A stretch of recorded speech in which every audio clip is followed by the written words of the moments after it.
நீங்கள் இப்போ இந்த கவர்னர் வந்ததுக்கப்புறம் போடப்பட்ட துணைவேந்தர்கள் எல்லாம் நீங்கள் போய் விசாரிங்க, ஒரு பைசா கூட பணம் வாங்கலை கவர்னர்.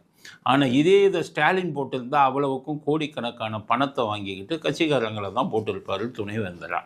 இதுக்காகத்தான் அம்பேத்கர் எழுதும்போதே என்ன இருந்தார், துணைவேந்தர்களுக்கு மட்டும் முதலமைச்சர்கள் நியமிக்கக்கூடாது, முதலமைச்சர்கள் எல்லாரும் ஊழல் பண்ணுறவன் தான் வருவாங்க, அதனால் கவர்னர்களுக்குத்தான் அந்த அதிகாரம்னு அரசியல் சட்டத்தில் எழுதினார்.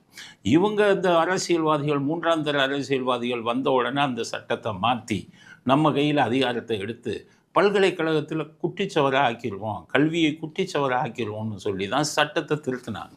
சட்டத்தை திருத்தி மசோதா அனுப்பும்போது கவர்னர் என்ன சொன்னார், அவர் சம்மதம் கொடுக்கவே இல்லை. கவர்னர் சம்மதம் கொடுத்தால்தான் ஒரு மசோதா சட்டமாகும். மசோதாவிற்கும் சட்டத்திற்கும் என்ன வித்தியாசம் அப்படிங்கிறத நீங்கள் புரிஞ்சுக்கணும். எப்படின்னா, சட்டசபையில் இந்த ஆளுங்கட்சியாக இருக்கிறவங்கெல்லாம் சேர்ந்து ஒரு